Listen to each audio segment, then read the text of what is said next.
হাই friends, PAN আৰু আধাৰ card link কৰিবলৈ কাৰণে আপোনালোকে যিকোনো ব্ৰাউজাৰত যাব লাগিব।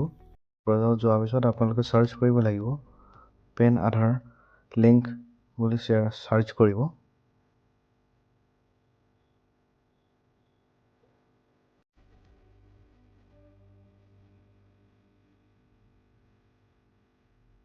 এটা চাৰ্চ কৰাৰ পিছত লিংক আধাৰ ইউজাৰ মেনুৱেলত ক্লিক কৰি দিব। ক্লিক কৰাৰ পিছত আপোনালোকে ইয়াতে হোমটো দেখা পাইছে, হোমত ক্লিক কৰি দিব।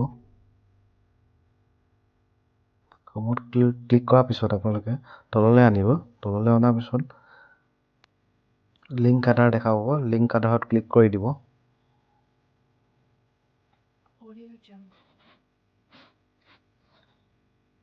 এতিয়া অলপ আপোনাৰ লোডিং হ'ব। ইয়াতে দেখা পাইছে লিংক আধাৰ বুলি আহি গৈছে। তললৈ স্ক্ৰল কৰিব। স্ক্ৰল কৰাৰ পিছত আপোনালোকে আপোনালোকৰ পেন কাৰ্ড নাম্বাৰটো দি দিব আৰু তলত আধাৰ নাম্বাৰটো দি দিব। আধাৰ নাম্বাৰটো এই দুটা দিয়াৰ পিছত যদি আপোনালোকৰ অলৰেডি এই লিংক যদি আপোনাৰ লিংক হৈ আছে, অলৰেডি লিংক বুলি আহিব আৰু যদি নাই তেনেকৈ ইয়াতে দেখুৱাই দিব আপোনালোকৰ কণ্টিনিউ কৰিবলৈ আহিব অপশ্যনটো। ইয়াতে দেখা পাইছে কণ্টিনিউ কৰিব আহিছে, ইয়াতে আপোনালোকে কণ্টিনিউ কৰি দিব। কণ্টিনিউ কৰাৰ পিছত ইয়াতে আপোনালোকে এজ পাৰ নেমটো দিব লাগিব। আধাৰত যেনেধৰণৰ আপোনালোকৰ নেমটো আছে নেমটো দি দিব আৰু মোবাইল নম্বৰটো এণ্টাৰ কৰিব। ইয়াতে ওপৰত আপোনালোকৰ পেন কাৰ্ড নাম্বাৰটো আৰু আধাৰ নাম্বাৰটো শ্ব' কৰি থাকিব।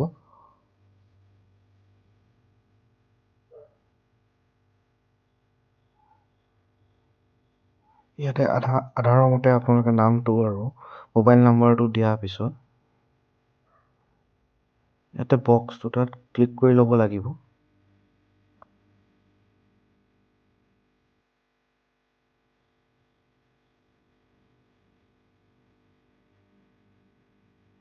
তাৰপিছত আপুনি লিংক আধাৰত ক্লিক কৰি দিব।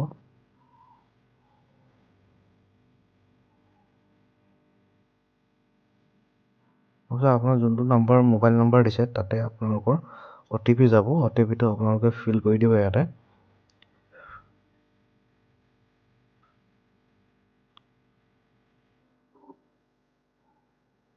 এবাৰ কাৰেকশ্যন কৰি ল'ব, তাৰপিছত চাই ল'ব এবাৰ।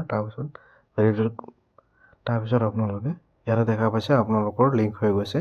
তো যদি এই ভিডিঅ'টো ভাল লাগিছে আপোনালোকে লাইক, শ্বেয়াৰ এণ্ড ছাবস্ক্ৰাইব কৰি দিব চেনেলটো।